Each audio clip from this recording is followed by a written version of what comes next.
My apology to all of you. I'm not a historian. I'm basically development person. I cannot answer that question, but what I learned is this.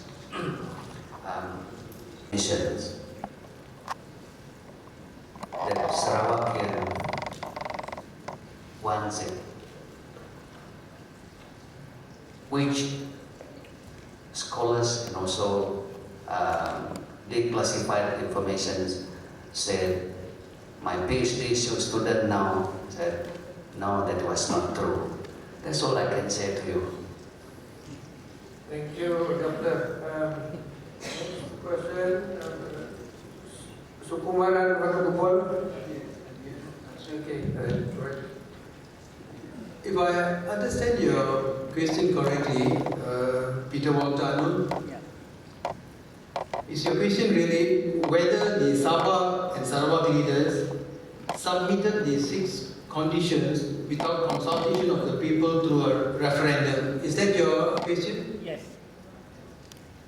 If that is your question, then the simple answer is no, because the 20-point memorandum was submitted by it was submitted through the alliance of the 5 political parties, which means that the leaders must have consulted their members. Therefore, when these conditions to the formation of Malaysia were submitted to the IGC, it was through prior consultation with the members of the respective political parties. I suppose the same thing could have happened in Sarawak before they submitted the 18-point memorandum to the IGC. Thank you, Tan Sri. Thank you very much. The next person mentioned here, Professor Anthony John Stockwell. As you know, he's not here, so he will not be able to respond to that in person. Next comes Professor Murray Hunter. Professor Murray Hunter. I don't know if I'm qualified to answer that question. There's probably people here on this panel better versed to answer than me. If that is the case, what about Professor Andrew Mitchell?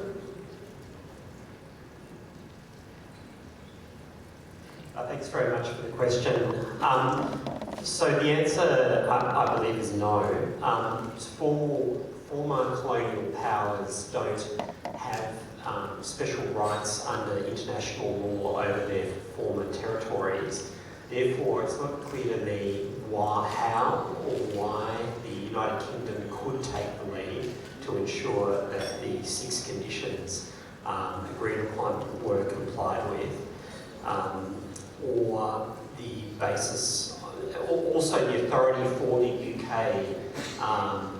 the approval of the UK alone for the independence of Sabah and Sarawak would be insufficient to result in external self-determination. So that's answering the question in relation to the UK. The United Nations, of course, acts through the General Assembly and the Security Council.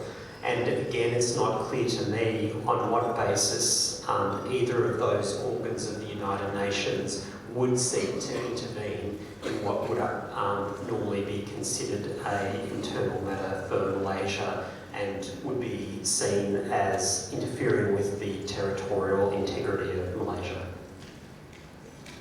Thank you, Professor. Actually, excuse me, can I add something to that? Yes, go ahead, please. You see, if you read Article 8 of the Malaysia Agreement, to a certain extent, the conflict resolution mechanism is already built in there. That is, if any provisions in Chapter 3 of the IGC has not been implemented through the Malaysian Constitution, then the affected parties can take the necessary legislative, executive, and other legal action. So therefore, there is certain amount of mechanism provided to resolve any conflict. To take the United Kingdom and all this to task I'm not sure to what extent it can be successful, because the aggrieved parties would be technically the respective state governments of Sabah and Sarawak under the Malaysia Agreement. Singapore had already existed, had gone out.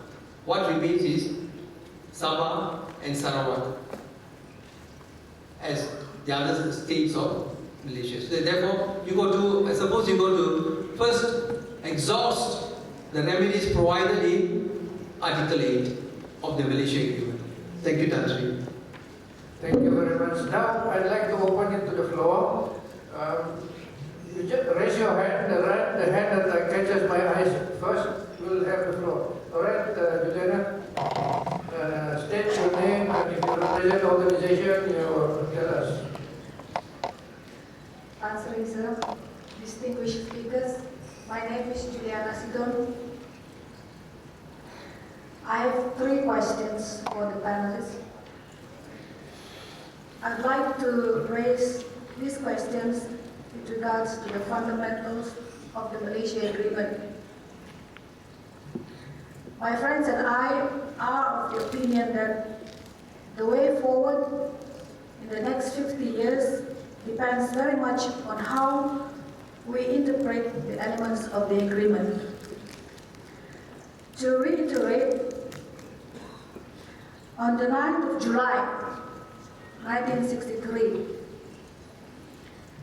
the Malaysia Agreement, which led to the Federation of Malaysia as we know it today, was signed by 3 sovereign nations only.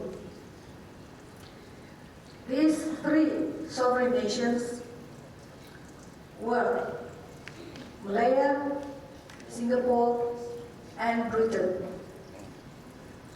At the material time, Sabah or North Borneo were still British colonies.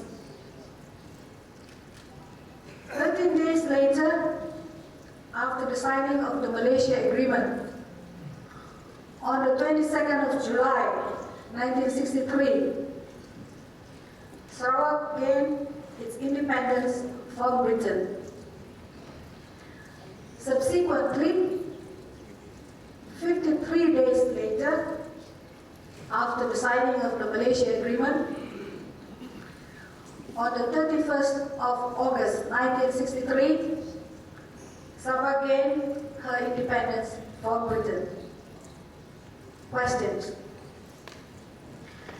Can we then infer from the above that the Malaysia project consists only of 2 sovereign nations, i.e. Malaya and Singapore? Second question. With the departure of Singapore in 1965, can we then infer that Malaysia is just Malaya? Question 3. After gaining independence from Britain, could we then infer that Sabah and Sarawak did not join Malaysia? Thank you. Thank you very much. Are you directing to any particular speaker? To the panel of lawyers, answering. Okay, thank you very much. All right, who wants to respond to that? Anybody? Left, right? Siapa? Constitutional lawyer.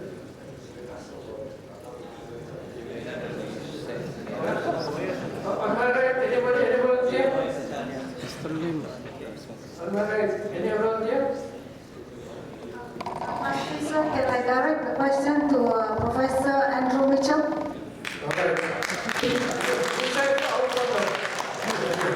I was trying to dodge it by hoping someone else would start. Right. My preliminary view is no to all 3 questions.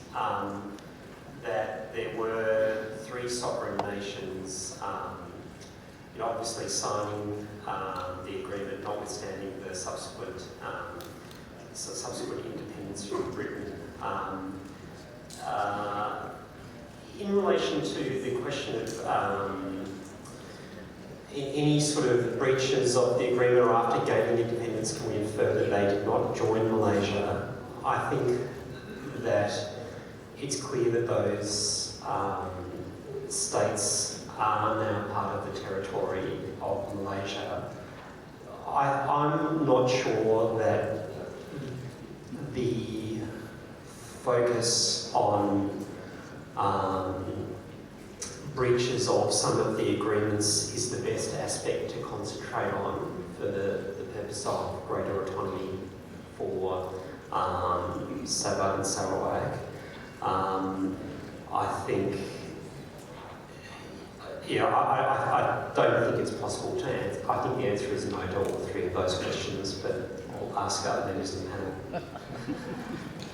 Okay, so he passes it on to me. First question, first of all, I think 9 July, when Singapore became party to the agreement, Singapore was not yet independent. In fact, Singapore was independent only on 31st of August 1963. So I think you can't use the fact that there was Singapore as a party, because to some extent Singapore had greater autonomy because of self-government, but nonetheless was still British territory. And of course this federation and then the UK. So I mean, like Andrew, I think the answer would be no. I don't think you could say that you can infer that it's only two sovereign states. In fact, if anything else, is basically Britain having three territories in their hands, Singapore, Sabah, Sarawak, saying that, okay, on trust for these three, I'm now signing on behalf of the Federation of Malaysia, with the Federation of Malaya, such that these four components will comprise the new Federation of Malaysia. I mean, this is the way I would read it. Departure of Singapore, does it mean that it's just left with Malaya? I don't think you can say that. You see, in a way, again here my answer is a legal answer rather than a political answer. And legal answer would be that there's a break in legal continuity, right? In other words, when you create a new nation, you've got a new agreement, that's where it's you start fresh. And so if the fact that Singapore went out of the Federation, and this was agreed to between the states, at that point in time, of course, at that point in time, if Sabah or Sarawak had tried to do the same and were somehow prevented from doing so, I think there may be a case for saying that something's kind of amiss. But that was not the case. And in any case, after 50 years, and after going through so many things, I think there is an influence the other way around, that Sabah and Sarawak were actually quite happy to remain in the Federation, at least in a political sense. Yeah. Thank you very much. Any other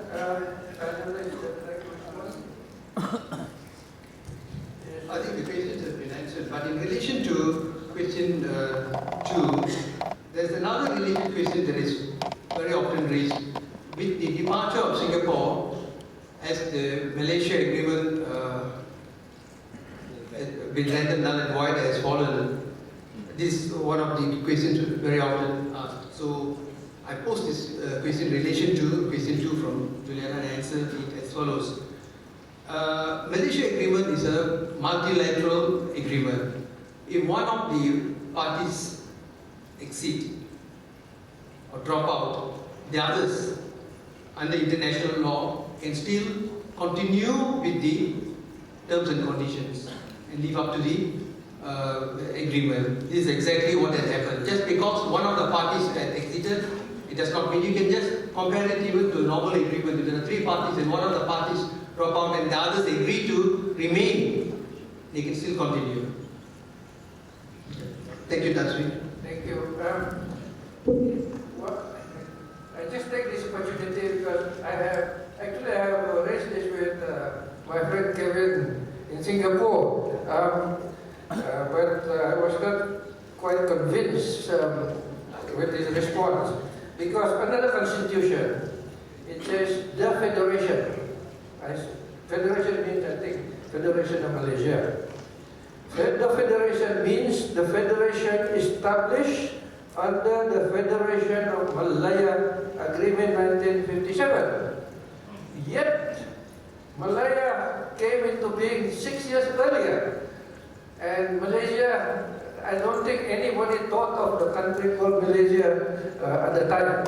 So how can you relate the existence of Malaysia to the Federation of Malaya Agreement 1957? This is something that a non-lawyer like me very puzzled. Anyhow, I just take that opportunity. Maybe Kevin would like to respond again. Okay,